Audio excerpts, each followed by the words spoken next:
Ever since December 2019, our world has been facing a new threat. And I'm talking about the coronavirus, COVID 19. But there are many myths around it. So here are some facts.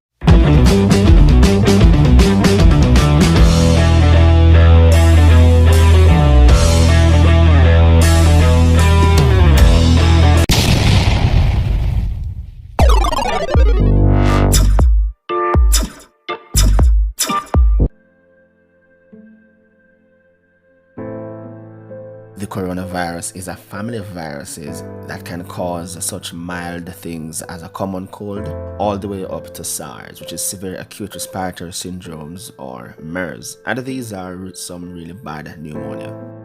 So basically what these viruses are, they look like a tennis ball. Think about a boom ball, but at the end of it there are a lot of spikes sticking out of it. Now, depending on the type of spikes, it allows for the virus to be attached to certain places. Now, in this way, some of these viruses will have the spikes to be attached to your nose, and you will then get a common cold as a result. However, the SARS virus and this new virus, the COVID-19 coronavirus, it has spikes that allows it to be attached to the cells in the lungs. And when it attaches itself there, it puts its information to our body and make copies of itself. In other words, it uses our own equipment to replicate itself, and in doing so, making some more viruses. Most of the coronaviruses live in animals. In this particular case, it was from Wuhan in China, in one of its fish markets where they were selling live animals. And the thought is that there was at least one animal that had the virus that was then crossed into a human. But then it was revealed that people were getting sick. People such as healthcare workers and family members who were taking care of them. So this now meant that the virus was capable of passing from one human to another.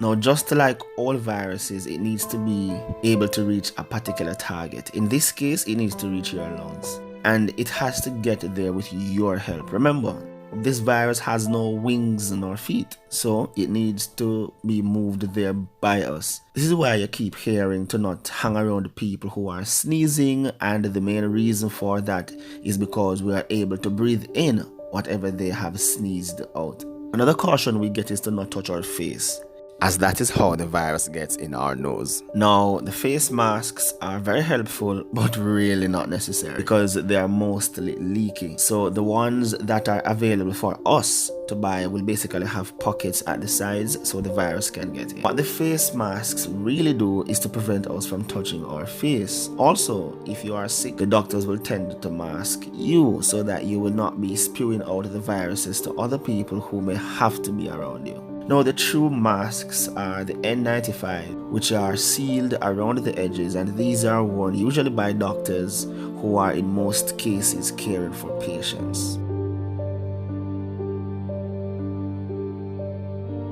So in the beginning, the coronavirus will cause symptoms very similar to the flu or a cold.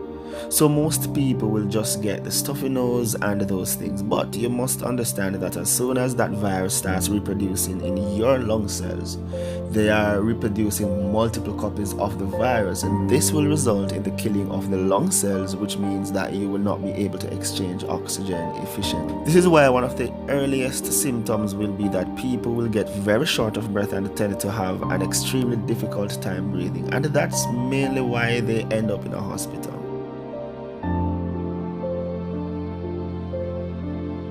Currently, and unfortunately I might add, there are no direct treatment to COVID-19. There is not yet a single medication that can kill off this virus, and this is why the medical practitioners will use what we call supportive treatments.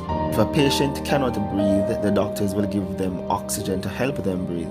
And if they cannot drink, then they are provided with fluids to support them. Their kidneys will tend to shut down, and so doctors will give treatments to help the functionality of the kidneys, etc. So really, supportive processes have to be used, and the main reason for this is that this is a new virus never yet seen before, and as such our immune system, which is the body's natural army, will have a harder time figuring out what to do.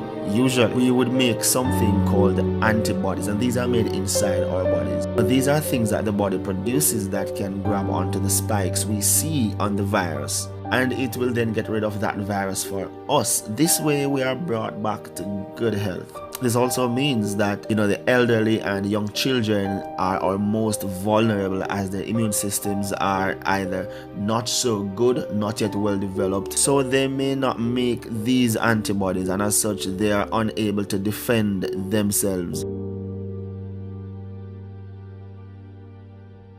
Please remember that your hands are easy to pick up the virus, but this virus cannot hurt you because it cannot get through your skin.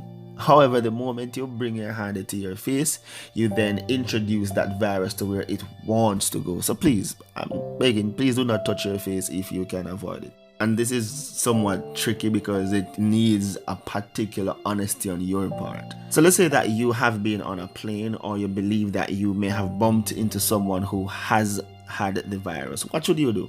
Now, the first thing is that you should contact a healthcare worker to tell them that potentially you have been in contact with the virus.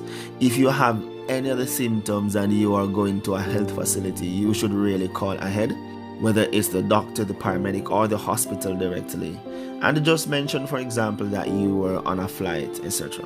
Now, if you do not have any symptoms, then you will be self-quarantined. This means that the doctors will keep you away from other people, so you do not go like to parties, hang out with your friends, don't go into public transportation, that sort of thing. So you can be contained very easily, making sure that you eliminate contact with others via this confinement method. Generally, 7 to 14 days are the longest incubation time, so that if after this time you are feeling well, then nobody has anything to worry about. Now, if we get the facts right and do the right things, then we shouldn't be overly worried, as this means that we do not get the virus ourselves, and we also do not pass on the virus to others. Also, if we really look after each other, then this virus really has nowhere to go. It needs us to move about, it needs us to make copies for it. So if we do not help it in this way, then the virus tends to just stop. We have that sort of power right now, and we really need to use this power. So on a whole, our immune system does a remarkable job of defending us against disease-causing microorganisms. But sometimes this fails, and a germ invades successfully and makes us sick. But is it possible to intervene in this process and boost our immune system? What if you could improve your diet?